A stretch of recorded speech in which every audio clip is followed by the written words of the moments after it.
नमस्कार सभी बच्चों को। बेटा आप सभी का फिजिक्स पढ़ने के लिए बहुत बहुत स्वागत है। आ जाओ स्टार्ट कर लें। तो पिछली क्लास के अंदर बेटे हम लोगों ने वेक्टर से स्टार्ट किया था, ठीक है ना, और कुछ basic concepts based on vectors cover कर लिए थे। तो लगभग 7-8 पॉइंट कवर हो गए थे। लास्ट पॉइंट 8वां था हम लोगों का कि एंगल बिटवीन द वेक्टर्स, कि एंगल ऑफ वेक्टर किसे कहा जाता है, ठीक है ना बेटे, ये कंसेप्ट हो गया था। तो उसी को कंटिन्यू करिए आगे, ठीक है। तो पॉइंट नंबर 9, कंसेप्ट नंबर 9 डाल दो बेटे, यूनिट वेक्टर किसे कहते हैं। देखो बेटे, ये जो वेक्टर है ना, या ये कहो ये जो कंसेप्ट है यूनिट वेक्टर का, ये कंसेप्ट नहीं है साहब, ये जन्नत है। यूनिट वेक्टर आप पहले इसके अंदर लिखिए, फिर मैं एक्सप्लेन कर देता हूं। पहले लिखो, it is a vector, it is a vector used to represent the direction of any other vector. It is a vector used to represent the direction, underline कर देना वर्ड डायरेक्शन को, of any other vector या any given vector, any given vector। ये वो vector है बेटे जिसको दूसरे वेक्टर की डायरेक्शन को शो करने के लिए यूज किया जाता है, ठीक है, उसे बोलते हैं यूनिट वेक्टर। उसी के नीचे मार्क करके लिखते जाइए छोटी छोटी बातें। Its magnitude is always unity. Unity. Its magnitude is always unity. इस वेक्टर का मैग्नीट्यूड हमेशा 1 होता है बेटे, ठीक है। Next, it is represented by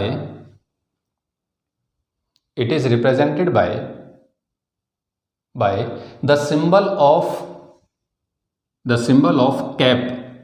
ये सिंबल है बेटे, ये ठीक है, इस सिंबल से रिप्रेजेंट होता है, सिंबल ऑफ कैप और हेड,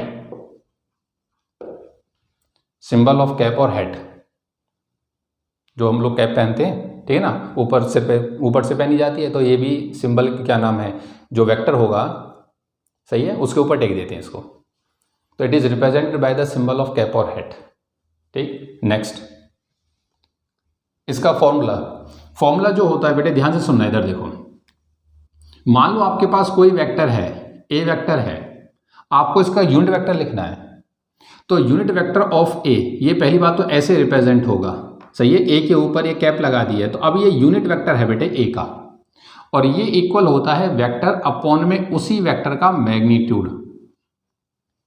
मॉडुलस लिखाया था ना कल, ठीक है। तो जब आप इसको लैंग्वेज में पढ़ोगे तो आप इसे ऐसे पढ़ोगे कि vector divided by its own magnitude, ठीक है ना। कभी भी जब हम लोग कोई भी यूनिट वेक्टर लिखते हैं बेटे, तो यूनिट वेक्टर बराबर होता है जो वेक्टर आपको गिवन है वो, और डिवाइड बाय उसी का मैग्नीट्यूड। तो vector divide by its own magnitude, उसी वेक्टर का मैग्नीट्यूड, ठीक है। जैसे ए वेक्टर है तो ए बाय ये हो गया। इसी को हम लोग ऐसे भी दिखा देते हैं बेटे, ठीक है। तो जैसे आप लोग ए वेक्टर को तो ये दिखा देते हो, तो हम बार बार ना मॉडुलस का साइन नहीं लगाते हैं, ठीक है, हम इसको सिंपल ए भी लिख देते हैं। मैंने कल आपको बता दिया था, ठीक है। तो ये मॉडुलस ना लगा के सीधा ए लिख देते हैं। तो यूनिट वेक्टर होता है vector divide by its own magnitude, चाहे आप ऐसे लिखो चाहे आप ऐसे लिखो। ये मैंने ए दिखाया, कोई भी वेक्टर हो गया, जैसे मान लो कोई आर वेक्टर है, तो आर का यूनिट वेक्टर बराबर हो जाएगा आर डिवाइड बाय उसका मैग्नीट्यूड। पी है तो पी, जैसे कोई पी यूनिट वेक्टर है तो वो हो जाएगा पी वेक्टर डिवाइड बाय उसी का मैग्नीट्यूड, ठीक है ना। तो जिस वेक्टर का आपको यूनिट वेक्टर दिखाना है, कोई प्रॉब्लम नहीं है, उस पर कैप का साइन लगा देते हैं। ये वेक्टर है, ये उसका यूनिट वेक्टर है, ये उसका फॉर्मूला है। क्लियर है। तो ये फॉर्मूला लिख दो, उसके नीचे मार्क करके लिख, some permanent unit vectors are, some permanent का मतलब है बेटे कि आप इनको चेंज नहीं कर सकते हो। ध्यान से सुनना, अगर कोई वेक्टर एक्स के अलोंग है, सही है, परमानेंट वेक्टर्स ये है बेटे, along x axis, along x axis, तो वेक्टर होता है बेटे, यूनिट वेक्टर होता है i cap. Along Y axis unit vector होता है बेटे जे कैप, और along Z axis unit vector होता है k cap, i cap, J cap, के cap. Along minus x axis ये होता है बेटे minus of I cap, along minus y axis minus of j cap, और minus Z axis minus of के cap, x आई Y जे Z के minus x minus आई minus Y minus जे minus Z minus के। इनको orthogonal unit vectors भी बोलते हैं, orthogonal, क्योंकि ये तीनों एक दूसरे पे नॉर्मल हैं। एक्स वाई जेड एक्सिस आप लोग सभी समझते हो। मान लो ये एक्स है, ये एक्सिस वाई है, तो जेड आपकी तरफ हो गई साहब। अगर मैं ऐसे रिप्रेजेंट करूं, ये एक्स है, ये वाई है, तो ये जेड है। तो इस साइड यूनिट वेक्टर होता है आई कैप, इधर होता है वाई और इधर होता है जेड। एक बच्चा बोला चलो ये तो ठीक है सर, लेकिन इसको पढ़ने का क्या बेनिफिट है क्या चीज़ है यूनिट वेक्टर? देखो यूनिट वेक्टर एक, ये मान के चलो बेटे, एक साइंटिस्ट की हमको एक ऐसी देन है कि आप इसकी सहायता से डायरेक्शंस को बहुत आसानी से लिख सकते हो। जैसे समझना, मान लो कोई न्यूमेरिकल है, उसके अंदर एक बॉडी है और उस बॉडी के ऊपर एक फोर्स अप्लाई होती है, एक फोर्स अप्लाई है इस डायरेक्शन में, और जो फोर्स है उसकी वैल्यू है 100 न्यूटन। 100 न्यूटन की फोर्स इस बॉडी के ऊपर लगी हुई है। इस साइड मान लो एक्स एक्सिस है। तो एक बच्चे ने क्या काम किया, जो बॉडी के ऊपर फोर्स अप्लाइड है उसने लिखा अ फोर्स ऑफ 100 न्यूटन, सही ना, a force of 100 Newton is applied along x axis, positive x axis, ये लिखा। 100 न्यूटन की फोर्स लगी है किस साइड, एक्स की तरफ लगी है, ठीक है साहब। अब तू ध्यान से देख, इसके अंदर 100 न्यूटन क्या है, ये तो वेक्टर है, ओ सॉरी क्या नाम है, मैग्नीट्यूड है। 100 न्यूटन क्या है, ये मैग्नीट्यूड है, ठीक है, क्योंकि फोर्स तो वेक्टर है। और ये अलोंग जो एक्स एक्सिस लिखा हुआ है ये उसकी डायरेक्शन है, ये उसकी क्या है, डायरेक्शन। अब तो देख ध्यान से, बच्चे ने क्या काम किया कि डायरेक्शन लिखने के लिए एक बड़ी लाइन लिखी है कि अलोंग एक्स एक्सिस। साइंटिस्ट कहते हैं साहब ये जो आप बार बार लिखोगे ना, along x axis, along Y axis, along Z axis, इसको मत लिखिए। एक यूनिट वेक्टर की कन्वेंशन उठा दी साहब, ऑर्थोगोनल यूनिट वेक्टर की। वो ये कहते हैं कि आप लोग इसी कंसेप्ट को ऐसे लिख दो, क्या कि the force is equals to 100 newton of I cap, ये लिख दो, खत्म कहानी। 100 ये ब्रैकेट लगाओ मत लगाओ कोई फर्क नहीं पड़ता है, 100 न्यूटन आई कैप। अब पढ़ने वाला इसको समझ जाएगा कि 100 न्यूटन तो मैग्नीट्यूड है ऐसा फोर्स का, और आई कैप जो है ये है बेटे यूनिट वेक्टर, इसका खुद का मैग्नीट्यूड 1 होता है। तो इसको किसी के साथ मल्टीप्लाई में लिखोगे तो उसके मैग्नीट्यूड को चेंज कर नहीं सकता है। तो ये लगा क्यों, ये सिर्फ डायरेक्शन को शो करने के लिए लगा। अब किसी अच्छे बच्चे के सामने आप 100 न्यूटन आई कैप लिखो, वो बेटे समझ जाएगा 100 न्यूटन की फोर्स एक्स एक्सिस के अलोंग लगी हुई है। 100 न्यूटन की फोर्स किसके अलोंग लगी हुई है, एक्स एक्सिस की। तो जब हम किसी भी एक वेक्टर को लिखते हैं ना, तो ध्यान से देख, ये वाला फॉर्मेट यही है कि एनी वेक्टर, कोई जो वेक्टर होता है वो इज इक्वल्स टू होता है बेटे, this implies a vector is equals to magnitude A और इनटू में उसका यूनिट वेक्टर। देखिए वही तो लिखा हुआ है। ये जो फोर्स वेक्टर है ये 100 न्यूटन तो मैग्नीट्यूड हो गया, और आई कैप देख ये आ गया यूनिट वेक्टर। बोल बात समझ में आती है। एक्स वाई और जेड, अगर कोई वेक्टर एक्स के अलोंग है, वाई के अलोंग है और जेड के अलोंग है, ये तीन जो है ना बेटे ये स्पेशल केस हैं, इनके लिए फिक्स है आई जे और के। और इसके अलावा कोई जनरल पूछ दिया A B C D E F G vector कुछ भी दे दिया, तो ए वेक्टर का ए कैप लिख देते हैं, बी वेक्टर का बी कैप लिख देते हैं, सी का सी कैप लिख देते हैं, आर का आर कैप लिख देते हैं। लेकिन एक्स वाई जेड फिक्स हैं और यही सब कुछ है, आई जे के ही सब कुछ है। क्लियर, सुन लो। अब किसी बच्चे के सामने आप ये लिख दो कि velocity of a body is, एक किसी बॉडी की वेलोसिटी 20 मीटर पर सेकेंड और आई कैप है, ये लिख दिया साहब। बच्चा इस लाइन को पढ़ के समझ जाएगा बॉडी किस स्पीड से किधर जा रही है। सर 20 मीटर पर सेकेंड की स्पीड से प्लस एक्स की तरफ जा रही है, ठीक है साहब। आपने लिख दिया कि velocity is equals to -40 metre पर सेकेंड आई कैप। अब तो एक बात जानता है कि इस माइनस का इसके साथ तो कोई सिग्निफिकेंस है नहीं, 40 मीटर पर सेकंड के साथ माइनस क्या करेगा भाई, वो तो मैग्नीट्यूड है, 40 की स्पीड है। तो इसी चीज को लिखने का ये अंदाज भी सही, ये भी लिख सकते हो और ये अंदाज भी है कि 40 मीटर पर second of minus I cap, ये एक ही बात है। अब इस इक्वेशन को जो बच्चा पढ़ेगा वो समझ गया कि ये जो गाड़ी है ये 40 की स्पीड से माइनस एक्स की तरफ जा रही है। किसी तरफ जा रही है, माइनस एक्स की तरफ। तो यूनिट वेक्टर का जो मेन यूज है ना बेटे, वो है आपको डायरेक्शन बताना। खुद का मैग्नीट्यूड 1 होता है, किसी के साथ मल्टीप्लाई कर दोगे फर्क पड़ेगा नहीं, ठीक है ना। तो आपने आई कैप ए की मल्टीप्लाई आई कैप से कर दी तो इसके मैग्नीट्यूड पे कोई फर्क नहीं आना है, चुपचाप जाके पीछे सेट हो जाता है डायरेक्शन बताने के लिए, खत्म। और हमको बेनिफिट क्या मिलता है, हमको ये सारी समस्या खत्म हो जाती है, long X axis long Y axis नहीं लिखना है, सीधा लिखना है साहब आई कैप जे कैप के कैप। अब मैं तुझे बोल देता हूं वेलोसिटी ऑफ रेन, रेन जो है वो ये है, आपने उसको ये लिख दिया velocity of rain is equal to -50 J cap metre पर सेकेंड, चलो -50 मीटर पर सेकेंड जे कैप, ये लिख रखा है किसी बच्चे ने। इसका मतलब क्या है साहब, रेन जो बारिश जो हो रही है वो वाई एक्सिस की तरफ कितनी स्पीड से है, -50 की स्पीड से, -j की तरफ, नीचे की तरफ। अगर मैं आपके सामने एक्स वाई जेड इसको लिख देता हूं, ये एक्स एक्सिस है, ये वाई है साहब, तो ये -y हो गई, ये -x हो गई। बारिश नीचे की तरफ रिप्रेजेंट होगी कितने की स्पीड से, 50 की स्पीड से। बोल बात समझ में आती है। 1 मार्क्स में इसके ऊपर ऐसे 1 के अंदर 1 मार्क्स में क्वेश्चन भी पूछ लेते हैं, ठीक है ना। 1 मार्क्स के अंदर कोई सिचुएशन दे देंगे और ऐसे लिखवा लेते हैं उसको, क्लियर है। तो what is a unit vector, it is a special type of vector that is used to represent the direction of any given vector, ठीक है। और एनी गिवन वेक्टर कुछ भी हो सकता है, लेकिन ये कुछ परमानेंट है, ऑर्थोगोनल वेक्टर से फिक्स हैं, ये हमें रात में 2 बजे भी याद होना चाहिए। आई कैप एक्स एक्सिस के अलॉन्ग होता है, जे कैप वाई के अलॉन्ग होता है और के कैप जेड के अलॉन्ग होता है, ठीक है। -x -i -y -j -z -k,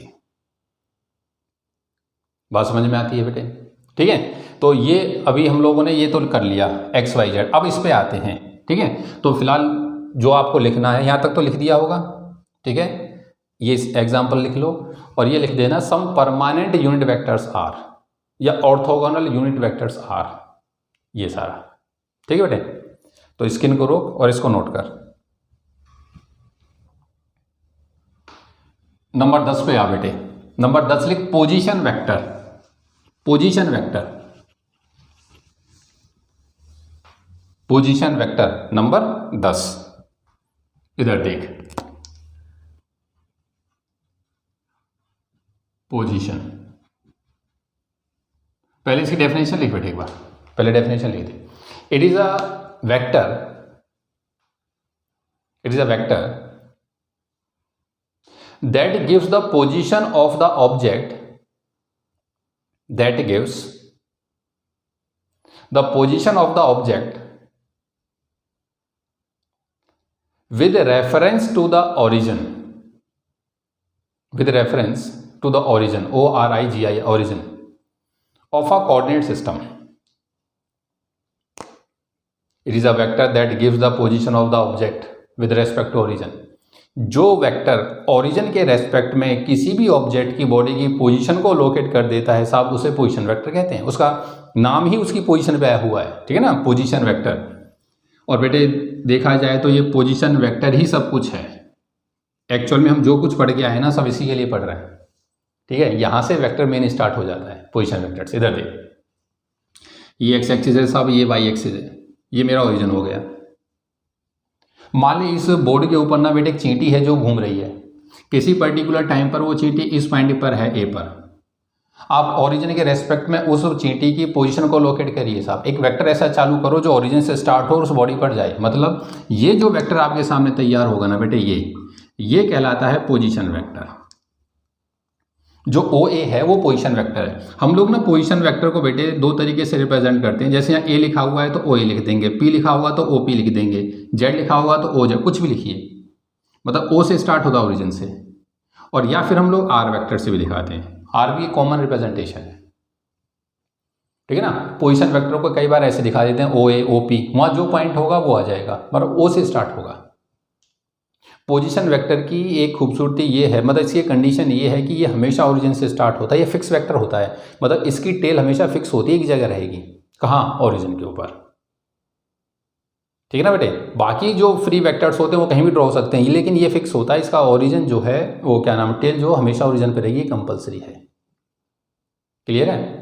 तो जिन वेक्टर्स की टेल ओरिजिन पे आ जाए वो सभी पोजीशन वेक्टर होते हैं। मान लो ये चींटी कुछ समय के बाद बेटे घूमती हुई यहाँ पर आ गई, बी पॉइंट पे आ गई साहब, बताना अब उसकी पोजीशन क्या है, पोजीशन वेक्टर ड्रॉ करो साहब। साहब इसका इस टाइम पर पोजीशन वेक्टर ये हो गया है, उसका नाम डाल दिया R2, अब ये R1 डाल दिया। डायरेक्शन बदली हुई है वेक्टर की, मैग्नीट्यूड बदला हुआ है, कम छोटे बड़े भी बना दिए, तो साहब वेक्टर बदल गया, पहले का नाम R1 दूसरे का R2, ठीक है ना। ये कहलाते हैं पोजीशन वेक्टर। इनकी कंडीशन ये है कि इनका जो एक एंड है, जो इनका एंड है, मतलब जो इनकी टेल है, वो हमेशा ही ओरिजिन पर होगी साहब, ठीक है बेटे। तो the vector that is used to represent the direction, vector that is used to represent the direction क्या कहलाते हैं, पोजीशन वेक्टर। और generally represented by OA OP, ऐसे मतलब O से स्टार्ट होगा या फिर R वेक्टर, ये है पोजीशन वेक्टर। अब इनको लिखने का अंदाज देखो बेटे, ठीक है। तो पोजीशन वेक्टर हम लोग पहले इसको पढ़ते हैं इन 2D, 2 डायमेंशन के अंदर कैसे पढ़े जाते हैं, फिर 3D के अंदर आ जाएंगे। बात को समझना इधर देखो। मान ले बेटे किसी ऑब्जेक्ट की जो लोकेशन है वो ये है, P पॉइंट है और इसके कोऑर्डिनेट है XY। तो आप लोग मैथ की नॉलेज से ये जानते हो, 10th में पढ़ा कि XY का मतलब क्या है, XY का, तो जो X है बेटे ये रिप्रेजेंट करता है इंटरसेप्ट को या दूरी को X एक्सिस की, और जो Y है वो रिप्रेजेंट करता है Y एक्सिस के लिए। अगर मैं यहां से इस हिसाब से नॉर्मल ड्रॉ कर देता हूं, प्रोजेक्शन डालता हूं, तो आप लोग जानते हो कि ये दूरी यहां से यहां तक की जो है ये X है, और ये जो डिस्टेंस है यहां से यहां तक का ये Y है। ये हम लोग प्रीवियस अपनी पुरानी नॉलेज से जानते हैं साहब। मेरी बात को ध्यान से सुनना।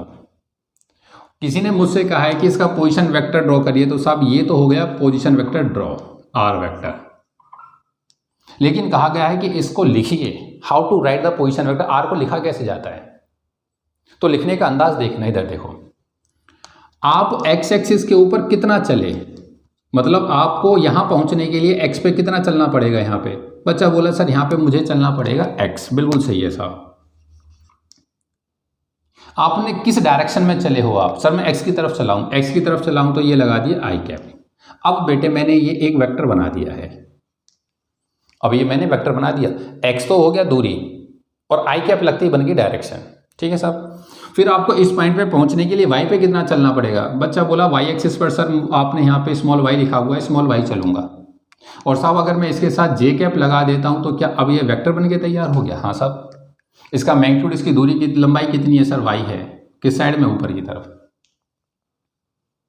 तो how to write the position vector, R को लिखने का अंदाज क्या है, तो बेटे R वेक्टर को लिखने का अंदाज होता है that is X of I cap plus Y of J cap. This is the method to write the position vector, this is the method to write the position vector. मान लो मेरे पास कोई भी एक पॉइंट है, कोई भी पॉइंट दे दिया, मान लो ये मुझे दिया हुआ है बेटे 2 3, 2 और 3, कहता है इसका पोजीशन वेक्टर लिखो साहब। क्या लिखो, पोजीशन वेक्टर, ये X है और ये Y है, ठीक है साहब, कोई बात नहीं। ये रहा पोजीशन वेक्टर, ये तो कर दिया ड्रॉ R वेक्टर, बिल्कुल ठीक है। तो हाउ टू राइट, तो लिखने का अंदाज ये है बेटे, R वेक्टर बराबर होता है 2 of I cap plus 3 of J cap, 2 of I cap plus 3 of J cap. अगर कोई तेरे सामने ये फिगर भी ना बनाए और ये लिख करके दे देना, ये लिख करके, तो आप अंदाजा लगा जाओगे कि ये पोजीशन कहाँ पर है। इसका मतलब है कि इस पोजीशन पे पहुंचने के लिए X एक्सिस पे 2 जाना है और Y एक्सिस के ऊपर 3 जाना है। तो पहले X के ऊपर 2 चलिए, पहले X पे 2 जाइए और फिर Y एक्सिस के ऊपर 3 चले जाइए, आपको वही लोकेशन मिल जाएगी, वही पॉइंट मिल जाएगा, वही पोजीशन मिल जाएगी। तो this is the method to write the position vector in 2 dimension, X of I cap plus Y of J cap. एक बच्चा बोला अगर सर पॉइंट मुझे दे रखा है, क्या नाम है, जैसे मान लो पॉइंट दे दिया है 4 - 3, 4 - 3, अब कैसे लिखूंगा सर, कोई प्रॉब्लम नहीं है। पहले तो हल्का से इसको अंदाजा लो, ये पोजीशन है कहाँ, हल्का सा अंदाजा लो अपने दिमाग में। ये मैंने कोऑर्डिनेट सिस्टम तैयार किया है, माइनस आ गया है, ठीक है सर। इसका मतलब क्या है कि X एक्सिस के ऊपर 4, तो X के ऊपर 1, मैं थोड़ा छोटे फिगर बना रहा हूँ बेटे, 1 2 3 4 आ गया। फिर अब ये क्या है, -3 है, तो -3 नीचे की तरफ y की तरफ, ठीक है ना, 1 2 और 3, ये पोजीशन यहाँ कहीं होगी, ये आ गया ऐसा, ये ओरिजिन था। और इसको लिखा कैसे जाएगा, इसको लिखा जाएगा कि r vector is equals to 4 of i cap minus 3 of j cap, ये लिखा जाएगा 4 of i cap minus of 3 j cap. जो बच्चा इसको पढ़ेगा वो समझ जाएगा कि इस पर्टिकुलर लोकेशन पे, पोजीशन पे पहुंचने के लिए पहले मुझे x की तरफ 4 जाना है और फिर 3 जाना है -y की तरफ, मतलब नीचे की तरफ। तो पहले 4 ऐसे जाएगा, फिर 3 नीचे आएगा, यही लोकेशन आ जाएगी। अब वो तुम्हारे सामने बेशक दोनों कोऑर्डिनेट प्लस आ जाए, एक प्लस माइनस आ जाओ, दोनों माइनस आ जाओ, उससे कोई लेना देना नहीं है। बड़े बच्चों अपने दिमाग में तुरंत लोकेशन बिठा दोगे।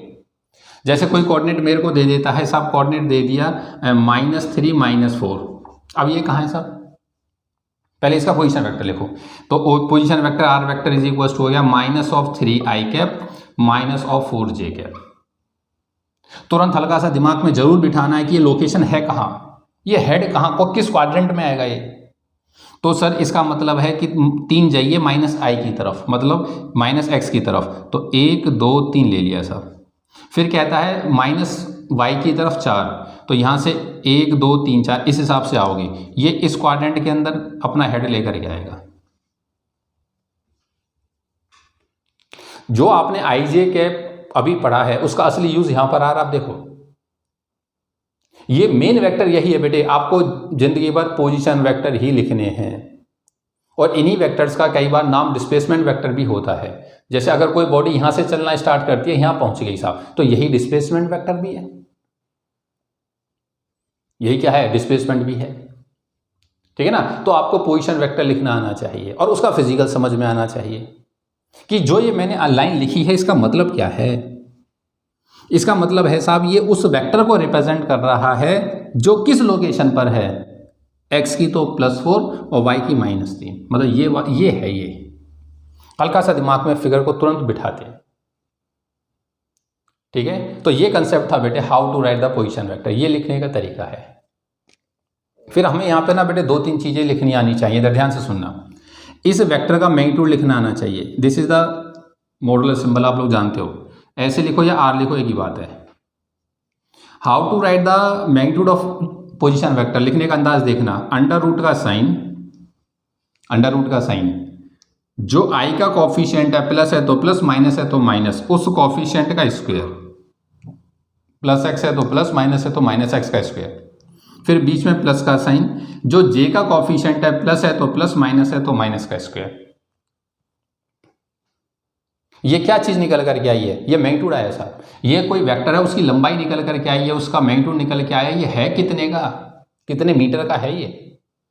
अब जैसे तुम यही चीज देखो, ये 2 और 3 है, या ये चीज देखो 4 और ये क्या है, 4 और 3 है। मैं इसका लिख देता हूं, how to write the magnitude, लिखना इसका, तो इसका मैग्नीट्यूड बराबर अंडर रूट का तो साइन, i का स्क्वायर 4 का स्क्वायर, प्लस का साइन ये वाला प्लस, j का कॉफिशिएंट -3 का स्क्वायर।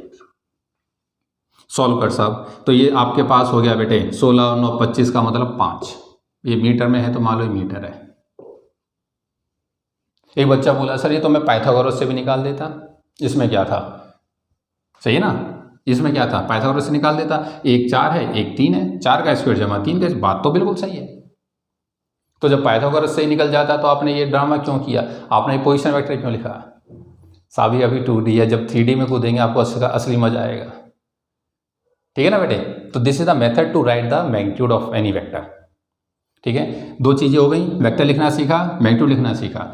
अब तीसरा यूनिट वेक्टर, जो अभी फॉर्मूला आया था ना, क्या फॉर्मूला होता है यूनिट वेक्टर का, कि वेक्टर डिवाइड बाय उसी का मैग्नीट्यूड। तो अगर मैं जनरल फॉर्मेट लिखूं तो वेक्टर हो गया x of i cap plus y of j cap, और उसी का मैग्नीट्यूड ये है अंडर रूट का साइन, दैट इज x का स्क्वायर प्लस ऑफ y का स्क्वायर। एक बच्चा बोलता है यहाँ पे लिखो, तो लिखियो साहब इसका यूनिट वेक्टर लिख r कैप। तो वेक्टर क्या है 4i माइनस 3j और डिवाइड बाय उसका मैग्नीट्यूड क्या है 5, ये आंसर है। बोल बात समझ में आती है नहीं। तो आपको 3 चीज़ें आ गई लिखनी यहाँ पे, how to write the position vector, how to write the magnitude of the vector, how to write the unit vector. कोई वेक्टर जनरल वेक्टर है, उसका मैग्नीट्यूड कैसे लिखा जाएगा, ये तरीका है साहब। कोई वेक्टर, उसका यूनिट वेक्टर कैसे लिखा जाएगा, ये फॉर्मूला है साहब। ये जनरल हो गया। आज हम लोग लिखना सीख रहे हैं, फिर ये कॉमन सी बात हो जाएंगी हमारे लिए। मैंने आपको बोला था ये वेक्टर जो है बेटे फिजिक्स की आत्मा है। ये ऐसे नहीं पढ़ा जाएगा कि आगे पेपर में या ऐसे 1 के अंदर ये सॉल्व करने, नहीं साहब, इसके बगैर फिजिक्स चलनी नहीं है। What is position vector, how to write position vector, how to write magnitude of vector और how to write the unit vector. तीनों तरीके ये जनरल हो गए। ये एक एग्जाम्पल हो गया, एक एग्जाम्पल ये वाला उठा लेना 4i वाला, ठीक है, ये एक एग्जाम्पल। बाकी तो अब मैं आपको कितने कोऑर्डिनेट दिए जाऊँ आप सॉल्व कर दोगे। प्रोसेस पकड़ में आना चाहिए साहब। एक चीज देखिए, मैंने आपको लिखवाया था ना कि किसी भी यूनिट वेक्टर का मैग्नीट्यूड 1 होता है। जैसे ये यूनिट वेक्टर है, आप इसका मैग्नीट्यूड निकाल के देखना, इसका मैग्नीट्यूड निकालो। तो इसका मैग्नीट्यूड निकालने का मतलब है इसका मैग्नीट्यूड है 5, तो ये 5/5 आंसर 1 आ जाएगा। तो दैट्स वाई कभी भी जब हम यूनिट वेक्टर का मैग्नीट्यूड निकालते हैं, क्लियर है, तो आंसर 1 ही आता है, क्योंकि उसके फॉर्मूले में वेक्टर अपॉन मैग्नीट्यूड है, उस वेक्टर का मैग्नीट्यूड ही नीचे है, तो आंसर 1 आना है। क्लियर है। तो तीनों चीजें आपको समझ में आनी चाहिए, how to write position vector, how to write magnitude and how to write the unit vector. Clear है। तो हेडिंग बना के बेटे पोजीशन वेक्टर, मेन हेडिंग बनी हुई है पोजीशन वेक्टर। अब उसके अंदर ए पार्ट लिख दे, पोजीशन वेक्टर इन 2D। ठीक है, पहले ये उस फिगर के सामने ये तीनों चीजें, और एक एग्जाम्पल, कोई भी एक ये वाली फिगर और एक एग्जाम्पल। ये वाली फिगर के लिए ये है, तो आप इसको पूरा सॉल्व कर लेना। ठीक है, इसका मैग्नीट्यूड भी लिखना, इसका यूनिट वेक्टर भी लिखना। ठीक है, स्क्रीन को रोक और नोट कर। अब इसमें हेडिंग बना बेटे पोजीशन वेक्टर इन 3D। ये 2D हो गया ना, पोजीशन वेक्टर इन 3D, इन 3 डायमेंशन। पोजीशन वेक्टर इन 3D, 3 डायमेंशन में देख। अंदाज वही होगा लिखने का जो भी आपने पढ़ा है बेटे, ठीक है, वही अंदाज होगा। तो 3 डायमेंशन की फिगर बनाने के लिए मैं इस हिसाब से बेटे क्यूबॉइड ले लेता हूं।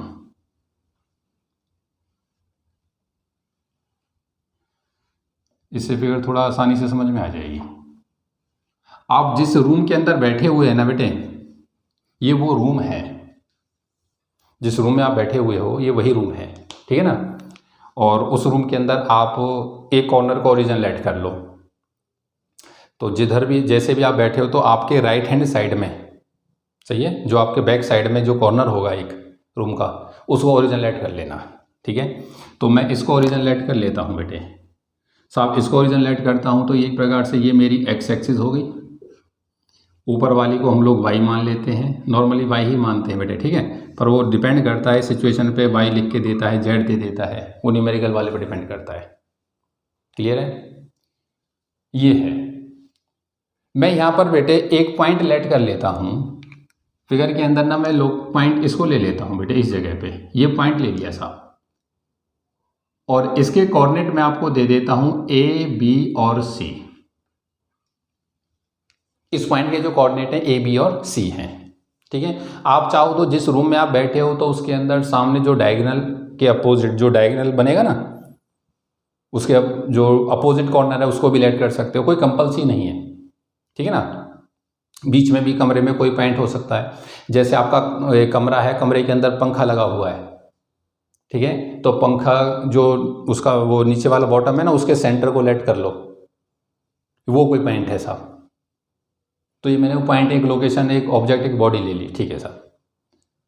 अब उसके कोऑर्डिनेट मुझे दे रखे हैं ABC। तो ABC आप लोग समझते हो इसका मतलब क्या है। इसका मतलब ये है कि एक्स एक्सिस के ऊपर जो कोऑर्डिनेट है वो A है, Y के ऊपर B है और Z के ऊपर क्या है, C है। ठीक है सर, मैं एक्स वाई जेड भी दिखा सकता था, ABC दिखा दिया की बात है, कुछ भी दिखाओ। इस ABC का मतलब क्या है, ये ABC है क्या चीज, ध्यान से सुनना बेटे। ABC का मतलब ये है कि जब आप अगर इस लोकेशन पे पहुंचना चाहते हो, तो आप पहले x के ऊपर A चल के जाइए। ठीक है साहब, मैं x के ऊपर A चल करके गया,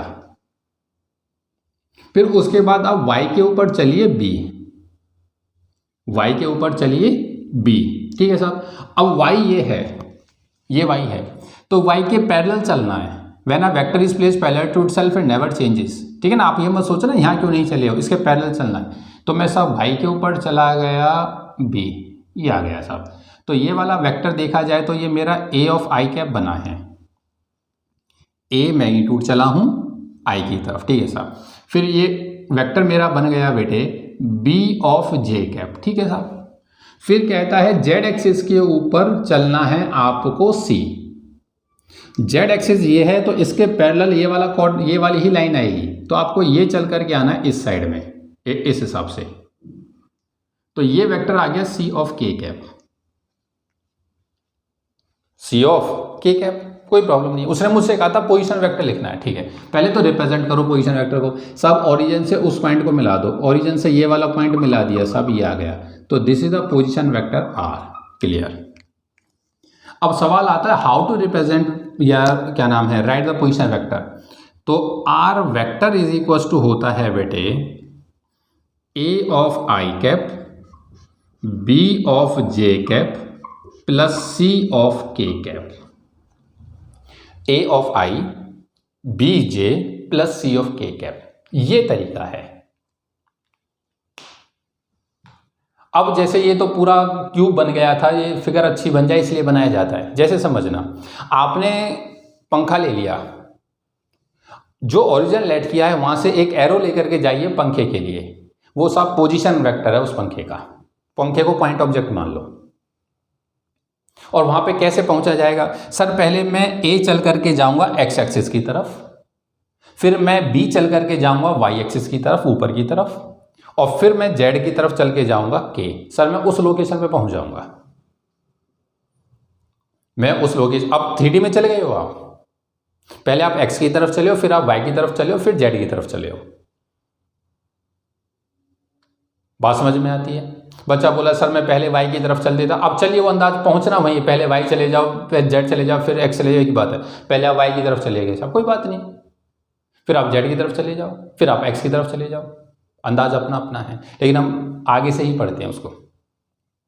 x पे a गए, y पे b गए, z पे c गए, पहुंच गए साहब। हाँ, अब हाउ टू राइट, ये है तरीका लिखने का।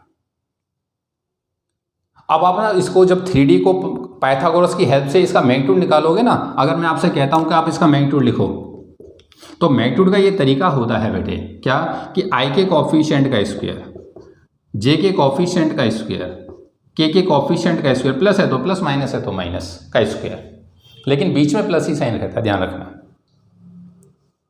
अब जैसे पाइथागोरस लगा दिया आपने 2D के अंदर, आसानी से मैग्नीट्यूड निकाल लिया था, अब 3D में लगाना आपको थोड़ा कॉम्प्लिकेट महसूस होगा वो कंसेप्ट, इसलिए वेक्टर का मैग्नीट्यूड लिखना आना चाहिए।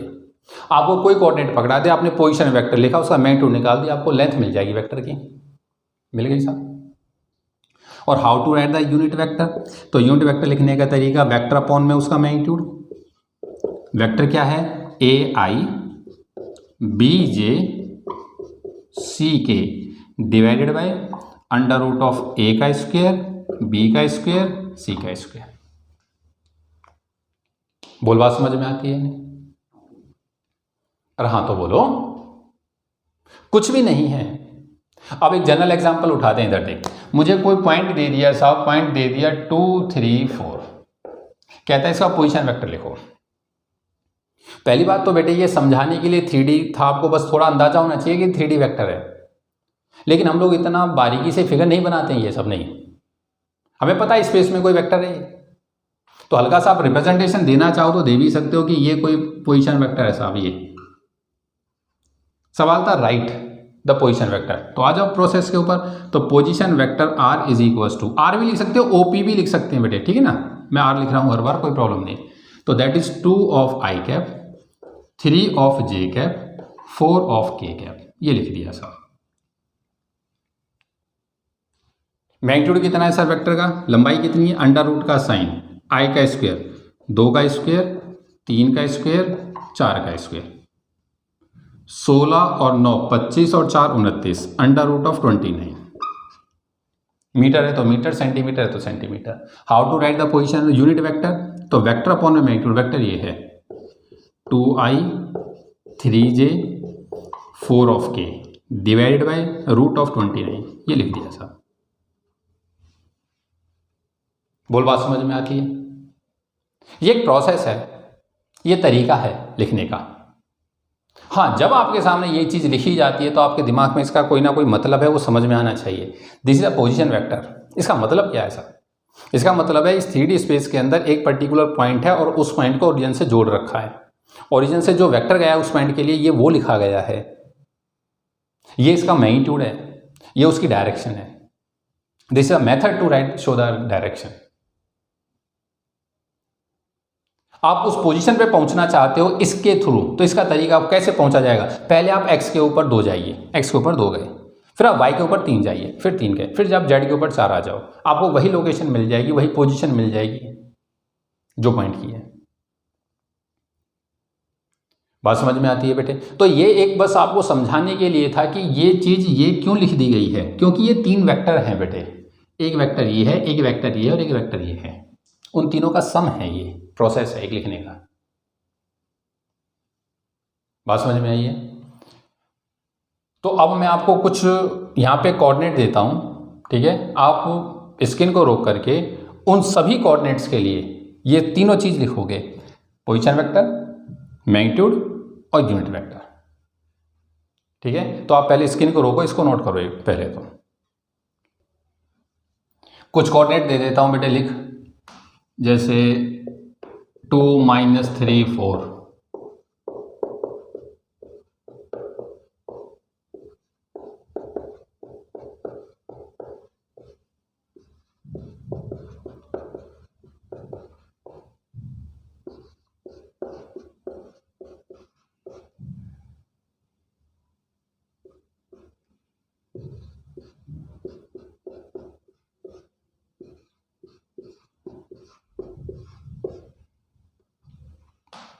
ये कोऑर्डिनेट मैंने लिख दिया आपके सामने। सभी ज़्यादा 2 3 4 दिए, जैसे कि कैलकुलेशन एक बार कर लोगे, ठीक है ना? 2 का स्क्वायर प्लस 4 का स्क्वायर प्लस 3 का स्क्वायर, सभी के लिए सेम चलेगी। इन सभी का पोजीशन वेक्टर लिखो, यूनिट वेक्टर लिखो, सबका मैग्नीट्यूड लिखो, ठीक है? तो आप एक बार स्क्रीन को रोक लो और सभी का पोजीशन वेक्टर लिख करके देख लो। इनमें से एक मैं वापस लिख करके दिखा देता हूँ, इधर देख। जैसे ये दिया है 2 - 3 4, तो कैसे लिखेगा साहब? तो 2 of i cap minus of 3 j cap, ये अंतर आ जाएगा, प्लस 4 ऑफ k कैप। बिल्कुल सही है साहब। जब स्क्वायर किया जाएगा तो इसके कॉफिशिएंट का स्क्वायर 2 का स्क्वायर, सही है। इसके कॉफिशिएंट का स्क्वायर तो -3 का स्क्वायर होगा बेटे, ठीक है ना? तो रिजल्ट तो सेम ही आना है, तो ये -3 का स्क्वायर होगा प्लस 4 का स्क्वायर, यही आंसर आना, ठीक है? यहाँ पे ये चेंज आ जाएगा, इसलिए मैंने वैल्यू नहीं बदली थी, मैं जैसे इसके अंदर चेंज कर दूंगा। बच्चा बोला सर फिर इसमें और इसमें कोई अंतर है? हाँ बिल्कुल अंतर है साहब। इसकी लोकेशन में अंतर आ गया, पोजीशन क्या नाम है, वेक्टर अलग ही क्वाड्रेंट में, अलग ही स्पेस में चला गया, अलग लोकेशन पे चला गया स्पेस में। जैसे समझना, जिस रूम के अंदर आप बैठे हो ना बेटे, और जो आपने ओरिजिन लेट किया है, जैसे जिस रूम में मैं क्लास बना रहा हूँ, मेरे राइट में ये क्या नाम है, राइट हैंड साइड में नीचे एक ओरिजिन है। अब कॉमन सेंस लगाओ कि इस ओरिजिन के ऊपर ऐसे 8 कमरे टच होते हैं, 8। ये जो फ्लोर है, ये जो फ्लोर है जिस पर ये है, तो इस फ्लोर पे 4 कमरे ऊपर और 4 कमरे उसके नीचे, हर कमरे के नीचे जो कमरा है, उन 8 कमरे का जो ये कॉर्नर है आपस में टच है। अब ये जो मेरे पोजीशन वेक्टर है ना 3D के, ये 8 कमरों में इनका हेड किसी भी कमरे में जा सकता है। जैसे अब ये था, पहले था 2 और 3 और 4, तो यहां से 2 आया प्लस की तरफ, ये प्लस है साहब, ये प्लस y है और ये प्लस z है आगे की तरफ। तो पहले में चल करके आया 2 प्लस 2, ठीक है साहब, फिर प्लस 3 ऊपर गया और फिर प्लस 4 इधर आया। उसका हेड मतलब ये जो वेक्टर गया था उसका हेड इसी कमरे के अंदर है। अब ये है -3, अब ये किधर गया सर? मैं पहले +2 पे चल के आया, मैं ऐसे चल करके आ गया साहब, यहाँ पहुँच गया, यहाँ से चल करके आया और यहाँ आ गया, ओरिजिन से चला। फिर सर माइनस वाई, मतलब यहाँ अब ऊपर की तरफ प्लस है तो आप यहाँ से फिर नीचे जाओगे, नीचे गया और +4, प्लस इस साइड है तो 4 इस साइड आओगे।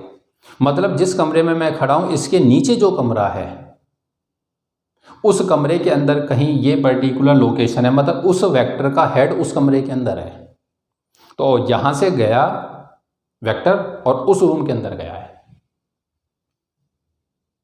तो ये जो पोजीशन वेक्टर आप लिख रहे हो ना, थोड़ा सा दिमाग के अंदर आपको बस ये बैठना चाहिए कि साहब ये किसी पर्टिकुलर पॉइंट की पोजीशन को रिप्रेजेंट कर रहा है with respect to origin, with respect to origin. ठीक है बेटे। अब जैसे ये था तो क्या फ़र्क आना था, मैंने आपको -2 तो यहाँ माइनस आ जाता, ठीक है, ये 4 कर दिया था और वो भी प्लस का है, ये हो जाता 4 ये -3 की, ये हो जाता -3 की, ये -2 का स्क्वायर हो जाता। ठीक है बेटे, यहाँ ये हो जाएगा वो एक ही बात है, 4 का स्क्वायर, ये -3 का आगे पीछे हो गया, कोई प्रॉब्लम नहीं, ये 29 ही आना था। ठीक है, ये -2i हो जाता। ठीक है, ये +4j हो गया है, ये -3 हो गया। बात समझ में आती? ठीक, अब ऐसे ये सारे लिख दोगे। अब ये है साहब 1 1 दे दिया था, कोई प्रॉब्लम नहीं है, 1 1 में तो बहुत आसान था, 1i 1j 1k। ठीक है, तो पोजीशन वेक्टर बोलियो साहब क्या हो जाता, 1i, तो सीधा ही लिख दिया i + j + k, 1 लिखो मत लिखो कोई फर्क नहीं, √, कोफिशिएंट का स्क्वायर। ठीक है, तो 1 का 1 का ये 3 आ जाता, ये सीधा ही लिख दिया मैंने, ये यूनिट वेक्टर बना दिया। इसमें ये वेक्टर है, ये मैग्नीट्यूड है, ये यूनिट वेक्टर हो गया। बोल बात समझ में आती है? ठीक है। अब ये मेन है, एक 0 0 0 दे दिया। बच्चा बोला सर इसको पहले तो ये बताओ है कहाँ, इसका मतलब क्या है सर, x के ऊपर 0 जाओ। सर x पे 0 गया तो ओरिजिन पे रह गया, फिर कहता y पे 0 जाओ, सर फिर ओरिजिन रह गया। ये कहता z पे 0 जाओ, सर ये फिर ओरिजिन वापस हुई है। मतलब x y z तीनों 0 होने का मतलब तो ओरिजिन है सर। इसका मतलब तो ये वेक्टर स्टार्ट ही नहीं हुआ। हाँ साहब, ये वेक्टर स्टार्ट नहीं हुआ। ये जो वेक्टर आपने लिखा है ना बेटे, ये वाला वेक्टर आपने ये वेक्टर लिखा होगा 0i + 0j + 0k, ये लिखा हुआ है, सही लिखा है। इस वेक्टर का स्पेशल नाम है बेटे, इसे बोलते हैं जीरो वेक्टर। क्या बोलते हैं? Zero vector. ये स्पेशल वेक्टर है, जीरो वेक्टर या नल वेक्टर, जीरो या नल। तो आप ना एक काम करो, एक डेफिनेशन लिखो, डेफिनेशन लिखो, zero vector ZERO, zero vector या नल वेक्टर। ये नंबर आ गया मेरे हिसाब से 11वां नंबर आ गया ना बेटे, 11वां, नल वेक्टर। लिख, a zero vector is a vector, a zero vector is a vector that has zero magnitude, that has zero magnitude and arbitrary direction। Magnitude zero होता है साहब और आर्बिट्रेरी डायरेक्शन। आर्बिट्रेरी का मतलब होता है, एक बात बताइए, आपके पास जैसे फुटबॉल है साहब, अब मैं फुटबॉल को बीच में रख दूं तो आप कह दोगे सर इसका हेड मेरी तरफ है या इसका मुंह मेरी तरफ है। अब जैसे ये पेन है, पेन को रखा जाएगा तो बच्चा कर देगा सर इसका जो रेड पॉइंट है ये मेरी तरफ है, सर ये मेरी तरफ है। और फुटबॉल आपने रख दी, बता दो कि डायरेक्शन किधर है इसकी, नहीं, तो इसकी डायरेक्शन डिफाइन नहीं होती है बेटे, इसे बोलते हैं आर्बिट्रेरी डायरेक्शन। आर्बिट्रेरी डायरेक्शन, क्योंकि ये तो पॉइंट है, क्या है ये पॉइंट है, इसलिए स्पेशल वेक्टर है ये। नहीं तो वेक्टर आप लोग जानते हो कि एक टेल होता है एक हेड होता है, इसके अंदर टेल हेड नहीं होती है, इसकी डायरेक्शन ही डिफाइन नहीं होती है। तो it has zero magnitude and arbitrary direction, ARBITRARY, arbitrary direction. Next line में लिख दे, it is represented by zero vector, zero के ऊपर वेक्टर का साइन, जीरो वेक्टर। बच्चा बोला सर इसका कोई यूज है? हाँ साहब, फिजिक्स में बहुत यूज है इसके। जैसे एक कोई बॉडी है यूनिफॉर्म वेलोसिटी से चल रही है साहब, बताना उसका एक्सेलरेशन क्या है भाई। Uniform velocity, velocity is a vector quantity और यूनिफॉर्म वेलोसिटी से चलने का मतलब एक्सेलरेशन जीरो है। तो यहाँ पे एक्सेलरेशन की वैल्यू क्या है सर? जीरो है। तो उस टाइम पर जो आपने जीरो बोला है उसे, वो जीरो वेक्टर है। वो क्या है? वो जीरो वेक्टर है। ठीक है बेटे। तो फिजिक्स के अंदर काफ़ी जरूरत पड़ती है इसकी। एक बॉडी है रेस्ट पर थी, मतलब ओरिजिन पे ही बैठी रही साहब, what is the displacement covered by the body? Sir displacement तो 0 आया, तो उस टाइम पर जो डिस्प्लेसमेंट है वो 0 वेक्टर है, ठीक है। तो आप लिखना चाहो तो 4 एग्जाम्पल डाल के लिख दो। 4 example, if a body is moving with uniform velocity, if a body is moving with uniform velocity, then its acceleration is the example of 0 vector. Then its acceleration is the example of 0 vector. If body is moving with, oh sorry, हाँ uniform speed हो गया ना, एक लिख दो, if body is at rest, if body is at rest, then its displacement is example of 0 vector. Then its displacement is example of 0 vector. ठीक है बेटे, एक बार स्क्रीन को रोको, जो कुछ लिखना चाहते हो लिख लो। तो ये 11 पॉइंट हो गए बेटे, ठीक है। नंबर 12 लिख, displacement vector. Number 12 displacement vector. Displacement vector number 12, तो लिख, it is a vector,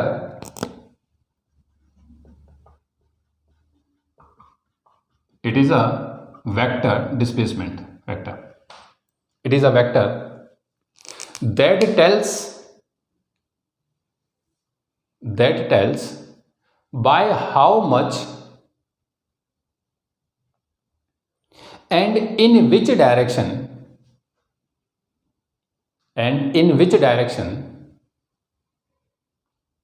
an object has changed its position, is its position in a given time, in a given time।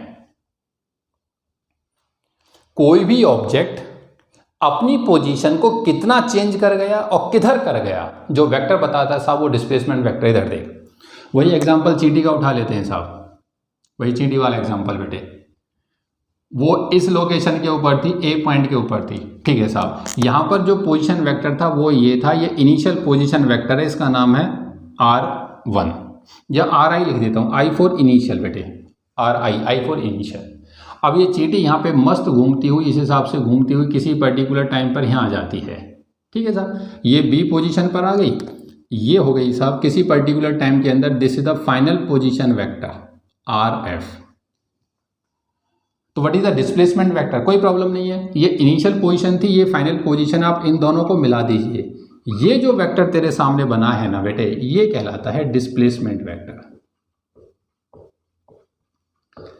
Displacement vector ये free vector होता है। Free vector का मतलब है इसका tell और हेड कहीं पे भी हो सकती है, it depends upon the situation. बोल बात समझ में आती है? आज पोजीशन ये थी साहब चींटी की, उसका पोजीशन वेक्टर ये था, कुछ समय के बाद उठ करके यहां पर आ गई, पोजीशन वेक्टर ये हो गया। तो जो इनिशियल पोजीशन है और जो फाइनल पोजीशन है, जो वेक्टर यहां से यहां के लिए जाता है, उसे बोलते हैं डिस्प्लेसमेंट वेक्टर। और how to write the displacement vector, displacement vector को मैं यहां पे चलो ए बी से दिखा देता हूं बेटे, ठीक है, ए बी, आर से दिखा देता हूं और ए बी से दिखा दिया। हाउ टू राइट, तो that is equals to final position vector minus initial position vector. ये बात आपको याद रखनी है बेटे, आई फॉर इनिशियल। मुंह से जब भी निकले तो सिर्फ एक बात निकले, final position vector minus initial position vector, ठीक है, आर एफ माइनस आर आई। अगर मैं इसको भी आर ही लिख देता हूं फिलहाल, ठीक है ना, रिप्रेजेंटेशन तो कुछ भी दे सकते हैं आर, तो displacement vector is equals to R F minus R I, ये फॉर्मूला है। बोल क्लियर है? अब कोई भी एक एग्जांपल उठा दो, जैसे मान लो आपको ए लोकेशन दे रखी थी, इसके कोऑर्डिनेट गिवन थे 4, 5 और 6, और बी के कोऑर्डिनेट मुझे गिवन है 3, -2 और 8। मुझे कहता है साहब पोजीशन वेक्टर डिस्प्लेसमेंट वेक्टर लिखो, क्या है? कोई बात नहीं है साहब, पहले मैंने तुरंत लिखा O A, initial position vector, that is 4i plus 5j plus 6k। फिर मैंने लिखा OB final position vector, that is 3i minus 2j plus of 8k।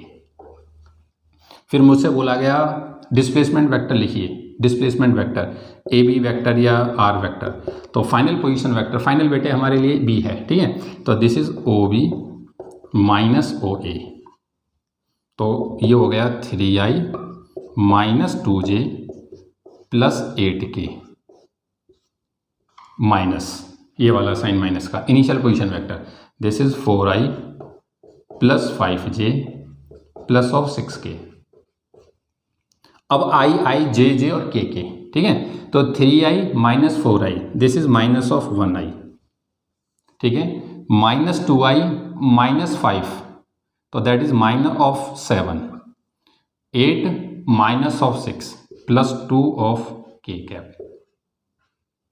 तो this is the displacement vector AB लिखो या R लिख दो।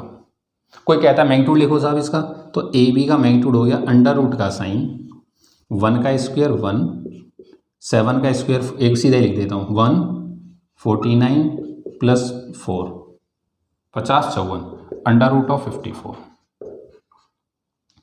कोई कहेगा डायरेक्शन लिखो, एक AB कैप लिखो, तो वेक्टर डिवाइड बाय उसका मैग्नीट्यूड। बात समझ में आई है? तो ये डिस्प्लेसमेंट वेक्टर होता है। हाँ, एक बच्चा बोला सर ये चींटी अगर ओरिजिन से जाती, ओरिजिन से चलती और घूमती घूमती घूमती ए पे चली जाती, फिर बताना। तो साहब जो पोजीशन वेक्टर है वही डिस्प्लेसमेंट वेक्टर है, जो पोजीशन वेक्टर है वही डिस्प्लेसमेंट वेक्टर है। देखो एक बात मैं आपको बता दूं आगे के हिसाब से, ये जो इक्वेशन है ना बेटे, S is equals to U T plus half A T square, main तो ये है जो हम लोगों को आगे जाके पढ़नी है। क्लियर है? इस इक्वेशन के अंदर ये जो S है ये डिस्प्लेसमेंट वेक्टर है। ये क्या है? Displacement vector. ये इक्वेशन वास्तव में ये है S is equals to U T plus में हाफ ए टी स्क्वेयर, ये वेक्टर है तीनों। तो जब आप इन क्वेश्चंस को सॉल्व करोगे तो उसमें ध्यान रखना S is the displacement vector. और एनसीईआरटी में कई न्यूमेरिकल ऐसे हैं जिनमें बॉडी ओरिजिन से चली है, तो साहब अगर ओरिजिन से चल के यहां पहुंच गई है तो जो पोजीशन वेक्टर है वही डिस्प्लेसमेंट वेक्टर है। तो कई न्यूमेरिकल में ऐसा होगा कि मैं ओरिजिन से चले हैं और मैं लिखूंगा पोजीशन वेक्टर और फिर उसको उसी को उठा करके यहां डाल दूंगा। तुम कहोगे यार ये डिस्प्लेसमेंट है वो पोजीशन है। हाँ साहब, ओरिजिन से चली है तो वही डिस्प्लेसमेंट वेक्टर है। बात समझ में आती है नहीं? तो ये बेसिकली जो पढ़ा जा रहा है ना बेटे, ये सब इस इक्वेशन के लिए पढ़ा जा रहा है के लिए, ठीक है। तो इसको रोक, डिस्प्लेसमेंट वेक्टर लिख। एक लास्ट कंसेप्ट और लिख दे बेटे, एक लास्ट डेफिनेशन, नेगेटिव वेक्टर। ये नाम काफी यूज होता है, नेगेटिव वेक्टर। लिख दो इसे। The negative vector of a given vector, the negative vector of a given vector is another vector having same magnitude but opposite direction, having same magnitude but opposite direction। ये negative vector भी ना बेटे मतलब कई बार इसको पूछ लेता है किसी ना किसी numerical, right the negative vector of the given vector. तो कुछ नहीं है साहब, जो वेक्टर आपको गिवन है ना, जो वेक्टर आपको गिवन है, मान लो ये ए वेक्टर है, तो उसी मैग्नीट्यूड का वेक्टर और अपोजिट कर दो उसे। मान लो ये बी है, वही लंबाई वही रखनी है, मैग्नीट्यूड वही रखना, उसे डायरेक्शन पलट दो, उसके आगे माइनस लगा दो। तो ये जो ए है ना बेटे, ये माइनस ऑफ बी के बराबर है, ये कहलाता है नेगेटिव वेक्टर। बी जो है नेगेटिव वेक्टर है ए का, या ए नेगेटिव वेक्टर है बी का। तो कोई भी दो वेक्टर जिनका मैग्नीट्यूड सेम हो लेकिन डायरेक्शन अपोजिट हो, they are said to be negative of each other. कोई मुझे वेक्टर दे देता है कि साहब ये वेक्टर है कोई, इसका नेगेटिव लिखो, कुछ नहीं करने से माइनस लगा दो, खत्म। तो इसका नेगेटिव लिखोगे तो इसके आगे माइनस लगा देना ब्रैकेट के अंदर, -4i minus 5j minus 6k is the negative of the given vector. तो एक डेफिनेशन, एक नाम है, बस पता होना चाहिए। ऐसे इक्वल वेक्टर, इक्वल किसे कहेंगे साहब? दोनों मैग्नीट्यूड सेम हो दोनों का और दोनों की डायरेक्शन सेम हो। तो ये जस्ट डेफिनेशन है, नाम से भी अंदाजा लग जाता है, ठीक है बेटे। तो आज की क्लास के अंदर हम लोगों ने वेक्टर्स की कुछ बेसिक प्रॉपर्टीज़ लिख दी हैं या बेसिक डेफिनेशंस लिख ली हैं। ठीक है बेटे, अगली क्लास में हम लोग स्टार्ट करेंगे एडिशन वेक्टर्स का। तो मिलते हैं अगली क्लास में, तब तक आप सभी का बहुत बहुत धन्यवाद।